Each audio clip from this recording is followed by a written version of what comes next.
धन्यवाद। हमारे पूजनीय पंडित देवानंद शर्मा जी को मैं सत सत प्रणाम करता हूँ, आशीर्वाद की कामना करता हूँ। इस शारदा मंच जो मंच को मैं प्रणाम करता हूँ, जो सदैव 1837वां दिन आज लगातार हमें सीखने का मिल रहा है, जहाँ से सीखने की एक ज्ञान रूपी हमें धारा प्रवाह हमें लगातार मिल रहा है, जो हम आज सीखने के लिए बैठे हुए हैं। यानी कि चीफ गेस्ट ये नहीं होता कि कुछ सीखे ना, अरे सीखने के लिए ही ये मंच है। तो ऐसे मंच को, ऐसे शारदा मंच को मैं प्रणाम करता हूँ। हमारे जूम मंच पर हमारे आदरणीय डॉक्टर दीपक चौरसिया जी सर जी को मैं प्रणाम करता हूँ। हमारी एक ज्येष्ठ और श्रेष्ठ बहन सावित्री साहू जी, हमारी कमला दीदी जी को, दोनों जनों को मैं एक साथ प्रणाम करता हूँ और चरण वंदन करता हूँ। हमारे आदरणीय Sant Shiromani doctor BK Dwivedi sir जी, उनको प्रणाम करता हूँ, आशीर्वाद की कामना करता हूँ। आदरणीय बहन प्रतिमा सेन देवी जी, उनको प्रणाम करता हूँ, आशीर्वाद की कामना करता हूँ। हमारे आदरणीय वेदपाल से हैं, जो ग्राम तिंदनी से हैं, वो भी एक बड़े आदमी हैं, मालगुजार हैं, उनको प्रणाम करता हूं। और हम एक साथ समस्त मंच को मैं प्रणाम करता हूं, आशीर्वाद की कामना करता हूं। हमारे स्वागत के लिए आए सबसे पहले डॉक्टर दीपक चौरसिया जी, उनको मैं बहुत बहुत धन्यवाद देता हूं सर जी, कि आपने समय दिया और गुलदस्ते के माध्यम से मेरा स्वागत किया। तो सर जी मैं आपको पुनः प्रणाम करता हूं। और हमारी इस जूम मंच के जो सुपर हीरो हैं आदरणीय रमन सिंह राजपूत जी, जो स्वागत के लिए भी ये आए और उन्होंने अच्छे गुलदस्ते के साथ मेरा स्वागत किया और बहुत अच्छे शब्दों के माध्यम से जो शिक्षा में हमें सदैव आगे बढ़ाने के लिए सदैव तत्पर रहते हैं। 24 घंटे हेल्पलाइन सेवा नंबर उनके जो दिए हुए हैं, उन पर मैं उनका भरोसा जो सदैव छोटों पर अल्टोसियन पर करते हैं। तो मैं ऐसे गुरु को मैं प्रणाम करता हूँ। सर जी आज मैं अपना परिचय दे दूं, मैं डॉक्टर गुड्डू पटेल, ग्राम नागमणी, तिंदनी, जिला दमोह से और मध्य प्रदेश से। और मैं एक हल्का सा छोटा किसान हूँ, खेती हर थोड़ी है, बाकी एक एलोपैथिक प्रैक्टिशनर भी हूँ। और हम लगभग लगभग 6 माह से लगातार अल्टोस में अपना आयुर्वेदिक प्रैक्टिस भी कर रहे हैं। और थोड़ा बहुत गायन वादन भी कर लेता हूँ सर जी। तो ये आप लोगों का आशीर्वाद है, ये मंच का आशीर्वाद है, मैं कुछ नहीं जानता। एक सेवा भाव के नाते में आप लोगों के सामने इस बड़ी कुर्सी पर बैठने का या बोलने का मैं एक प्रयासरत हूं, एक छोटा अल्टोसियन। तो सर जी आज का मेरा टॉपिक है हम बीमारियों को समझें कैसे और किस बीमारी किस अंग में किस प्रकार से होती है संबंधित ये बीमारी। आज मैं टॉपिक लेकर आया हूं लीवर से संबंधित बीमारी।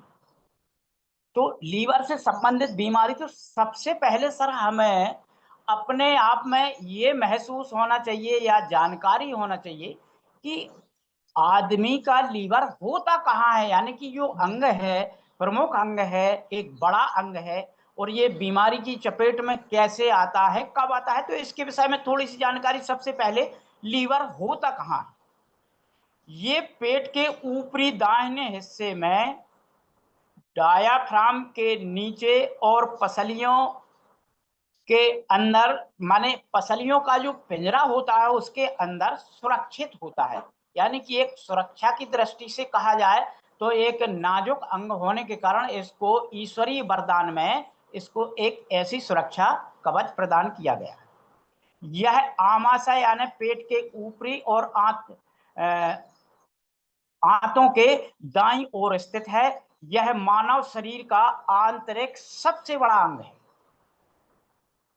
यानी कि अगर इसको और हल्की व्याख्या में बात की जाए तो फेफड़ों से नीचे और आमाशय के ऊपर, यानी कि अपनी भोजन की थैली के ऊपर वहां ये विद्यमान है। तो अब चलते हैं, बात करते हैं लीवर की बीमारी यानी यकृत रोग क्या क्या होते हैं। सबसे मुख्य कारण बीमारी का होता है एल्कोहल यानी कि शराब। मुख्य रूप से शराब या गलत खान पान से हम लीवर की बीमारी से ग्रसित हो सकते हैं। तो पहली बीमारी होती है लीवर में फैटी लीवर। यानी कि जब हमारे लीवर में अतिरिक्त वसा जमा होने के कारण होती है बीमारी। शराब या बिना शराब पीने वाले यानी कि जो अल्कोहल पीते हैं उनको तो ये अधिकांशतः हो ही जाती है, और अगर कोई नहीं भी पीता है, कभी कभी किसी को ऐसे भी देखने को मिलता है कि उसको भी यह बीमारी फैटी लीवर के माध्यम से हो जाती है। दूसरी बीमारी है लीवर की हेपेटाइटिस। यह वायरल संक्रमण, लीवर में होने वाली सूजन, यानी कि कोई भी वायरल संक्रमण अगर होता है तो लीवर में सूजन आ जाती है। हेपेटाइटिस ए और ई दूषित पानी भोजन से होती है, जबकि बी और सी रक्त या शारीरिक तरल पदार्थों से फैलता है।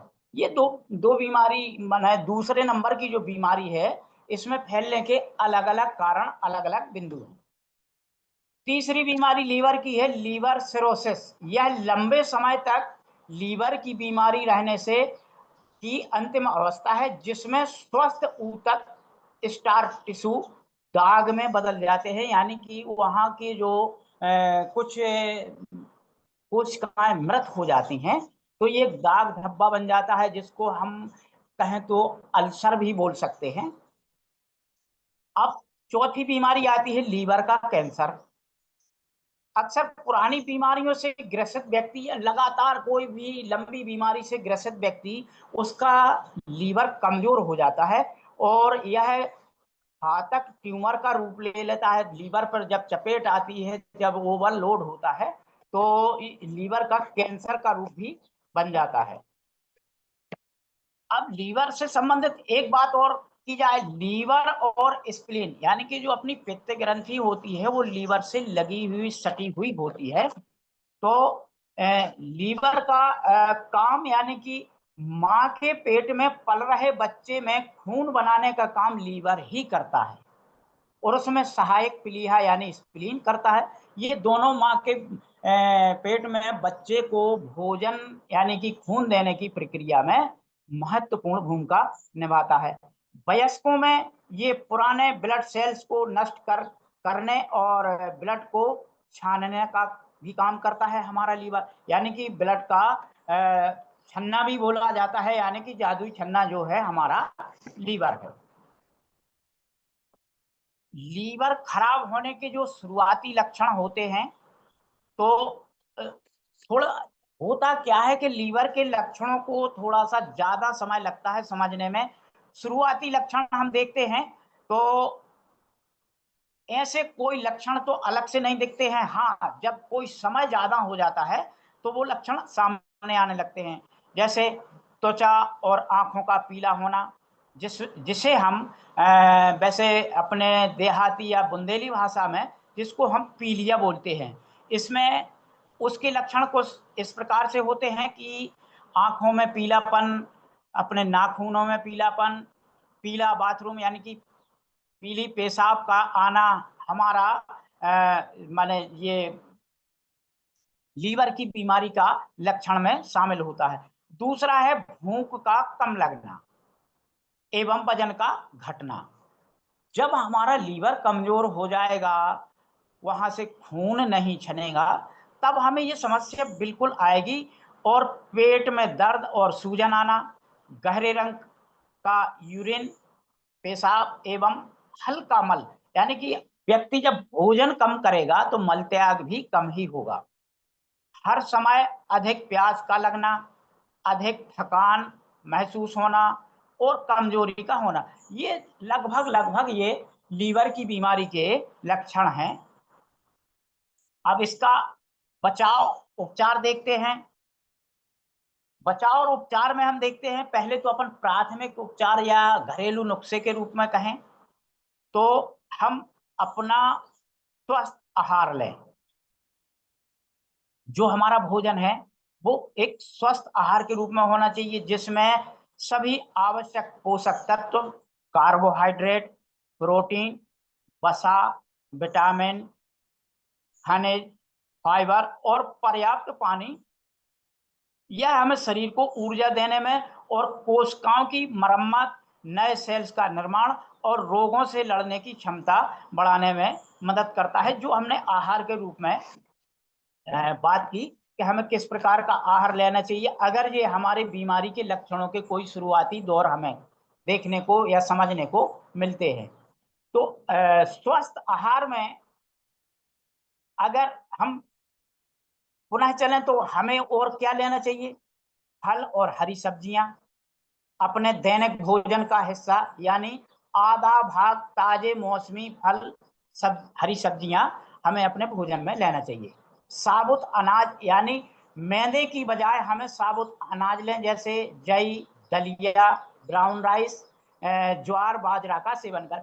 अगर ज्वार बाजरे की बात करें सर जी, तो शहरी वातावरण में कुछ अपने जो हिंदी भाषी शब्द या कहीं मिलने या ना मिलने की बात होती है, तो इस पर विशेष अपन जोर ना डालें, क्योंकि ये बाजार में उपलब्ध तो होता है, कोई व्यक्ति जानता है, कोई पहचानता है, कोई नहीं जानता, कोई नहीं मानता। तीसरा है हमारा प्रोटीन।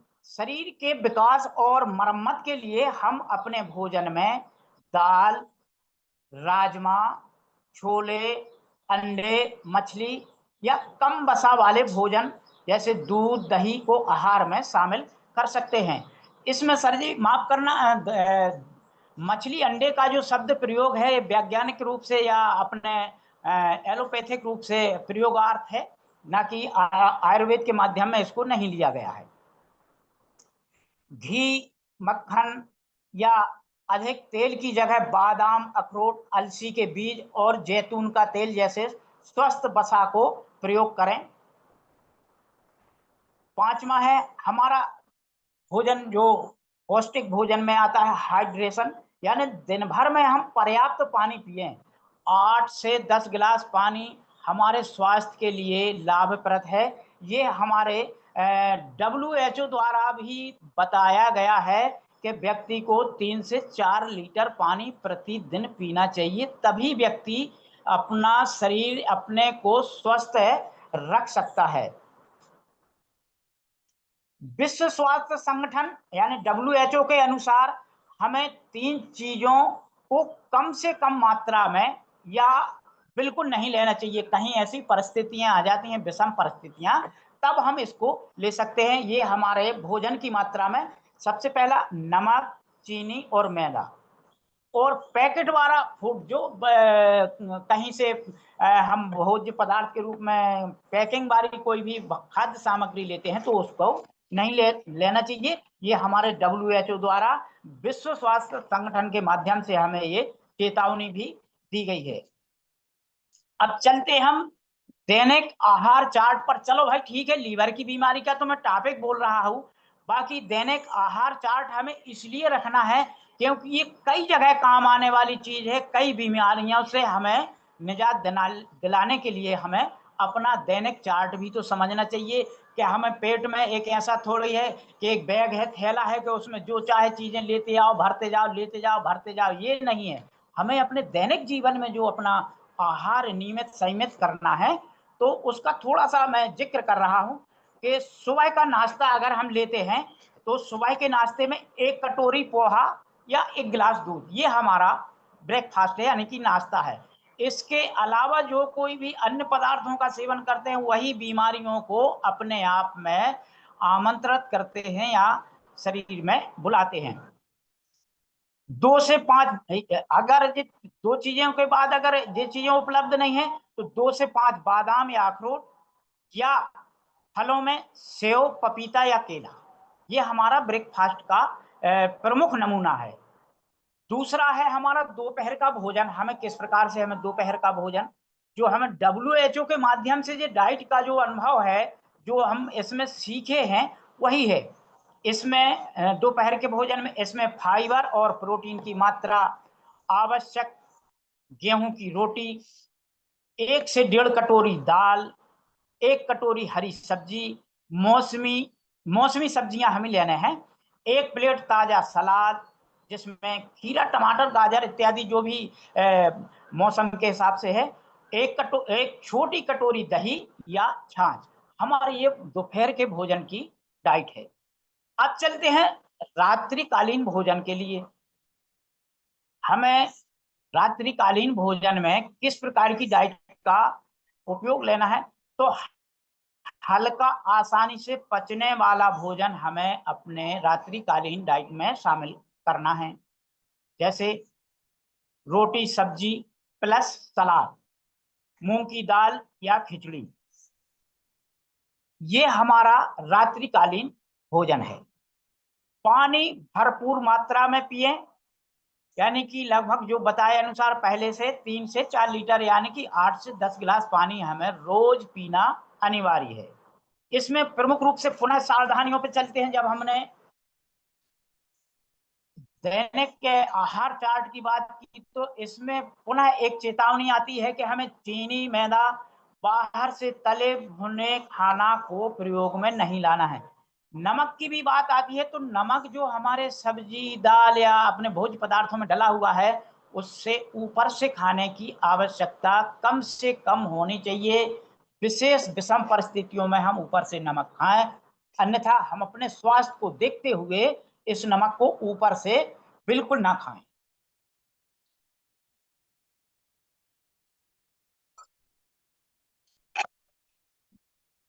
हम लीवर की बीमारी से कैसे बचें?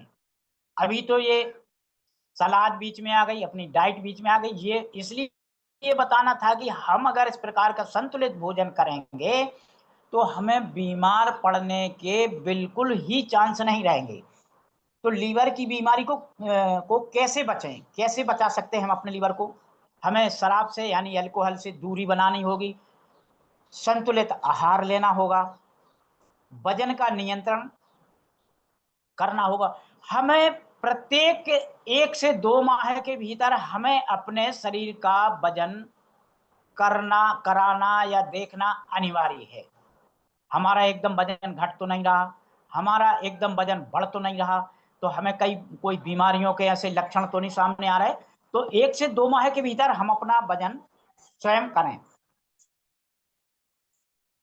टीकाकरण, अगर लीवर से संबंधित कोई ऐसी समस्या सामने आती है तो टीकाकरण भी होता है। इसमें हेपेटाइटिस ए, हेपेटाइटिस बी, ये 2 टीका गवर्नमेंट की तरफ से लगते हैं या सेल्फ भी लगवा सकते हैं। एलोपैथिक दवाओं का कम से कम उपयोग करें, जैसे हमारी पेन किलर दवाएं अगर रेगुलर यूज करते हैं तो हमारे लीवर को ये डैमेज कर देती हैं। और संक्रमण से बचाव, संक्रमण भी ये लीवर की बीमारी में एक चीज और शामिल है। हमारे शारीरिक संबंधों में जब भी कहीं ऐसी कोई समस्याएं आती हैं या कोई ऐसी विचारधाराएं उत्पन्न होती हैं तो वहां हमें अपने लिए एक सुरक्षा की दृष्टि से हमें पूर्ण रूप से सुरक्षित रहना चाहिए और इस पर अमल करना चाहिए। हमारा आयुर्वेद अल्टोस के माध्यम से उपचार, आयुर्वेद अल्टोस के प्रोडक्टों के माध्यम से उपचार में जो हमारे बिंदु आते हैं तो इसमें अभिलेप सिरप या अभिजाइम सिरप दोनों को भी ले सकते हैं या एक को 10-10 दिन के अंतर से ले सकते हैं, या जो भी जैसी समस्याएं सामने हैं तो हमारे अभिलेप सिरप से हमारे लीवर को डिटॉक्स होगा। अगर कोई गैस से संबंधित समस्या आती है तो हमें अभिजाइम सिरप उपयोग में ले सकते हैं। ओरिजेल सिरप या जूस, ओरिजेल सिरप हमारे आल बॉडी को क्लींजिंग का काम करता है, जिसमें ब्लड का, आल बॉडी का, आंतों का, पेट का, लीवर का, हार्ट का, यहाँ तक कि हमारे शरीर के जितने ऑर्गन्स जो वर्कलोड में रहते हैं सभी की क्लींजिंग का अगर काम करता है तो हमारा original syrup. Weight capsule plus कुरकुम, कुरकुम कैप्सूल, वेट कैप्सूल भी ले सकते हैं।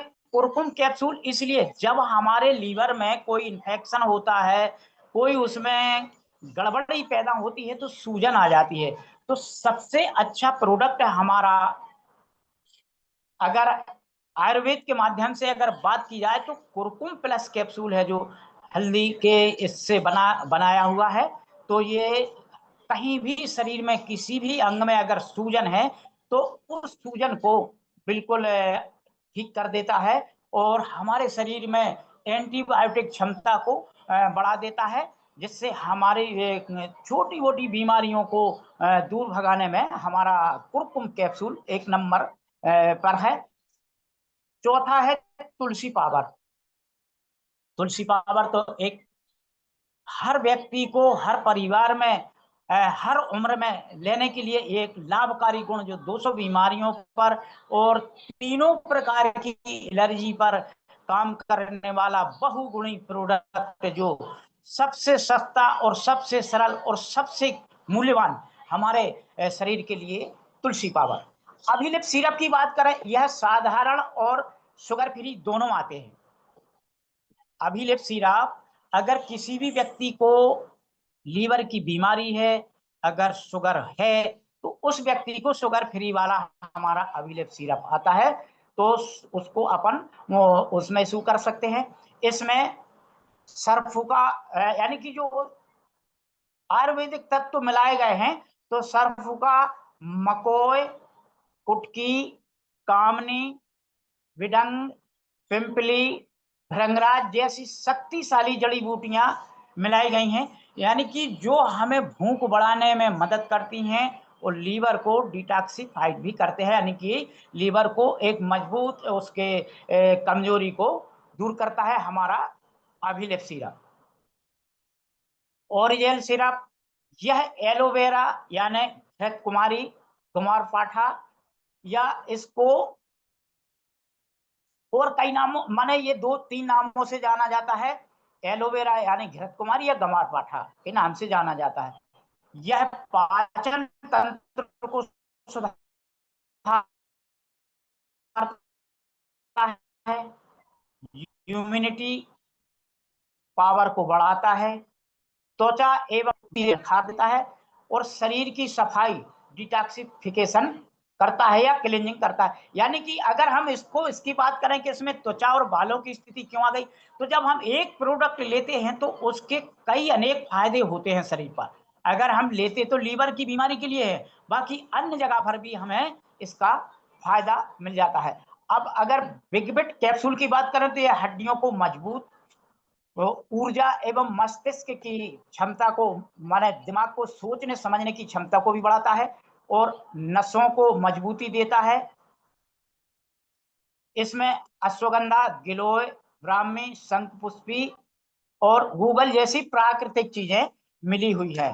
तो ये हमारे आयुर्वेद के माध्यम से हमारा ये आज का जो टॉपिक में बीमारी से संबंधित था, ये लगभग पूर्णता की ओर है। इसमें जो भी अगर कोई ऐसा कारण या ऐसा बिंदु या कोई ऐसी चीज कम या ज्यादा हो गई है या हमसे कुछ गलतियां हैं, तो उसके लिए तो मैं क्षमा चाहता हूं।